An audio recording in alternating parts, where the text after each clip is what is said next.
তো আমরা এখন আছি রংপুরে, ঠিক আছে। তো আমাদের একটু ছোট আর কি একটা পার্টি চলতেছে আর কি আমাদের বন্ধুগুলার মধ্যে, ঠিক আছে। আপন একটু তোমার ফেসটা দেখি, এটা আপন, এটা হলো নাহিদ। নাহিদ এই দেখ, পরে পরে আগে খাই। হ্যাঁ হ্যাঁ হ্যাঁ। আচ্ছা, তো আমাদের এখানে পিৎজা অর্ডার করছি, তো এটা আমাদের পিৎজা। এত ছোট তো পিজ্জা। এখানে আমাকেও তো উল্লেখ করতে হবে, তো দুইটা নিছো, ঠিক আছে। আমাকে একটু উল্লেখ করো। না না ঠিক আছে ঠিক আছে। এই যে আমার বন্ধু ছোট পিজ্জা নিয়ে আমাদের খাওয়াচ্ছে। বন্ধুর মনটা একটু তো পিজ্জাটা একটু। ঠিক আছে ঠিক আছে, আপনারা লাইক করবেন বেশি করে। ধন্যবাদ ধন্যবাদ। এ খা খা বল। এটা খাওয়ার ভিডিও করি না তো। আরে এটা কি পিৎজা দিচ্ছে রে ভাই? এগুলো কি দিছে?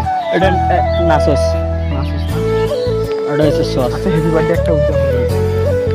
তোমার একটা জিনিস দিচ্ছে, বন্ধ করলাম। আরে তুই ধর, আমি আগে খাই প্রথমটা। আচ্ছা দাঁড়া, আমি ভিডিওটা আচ্ছা দুইটা এখন আমরা খাবো, ঠিক আছে। তুই ওরে এটা সেরা সেরা বেরা হয়ে করা হয়েছে। তো আচ্ছা, তো আমরা একটু খাওয়া দাওয়া করি, আপনাদের সঙ্গে পরে কথা হবে। এ হলো আমার একটা লুচ্চা ফ্রেন্ড, বুঝছেন, এ আর কি আপনার মেয়ে বাস। বৃষ্টি পড়ে। আর একটা আমার ভন্ড ফ্রেন্ড, বুঝছেন, ভন্ড নাহিদ, ঠিক আছে। তো আপনারা ভিডিওটাকে লাইক করবেন, কমেন্ট করবেন, শেয়ার করবেন, ঠিক আছে। লাইক দাও বেশি করে লাইক দাও।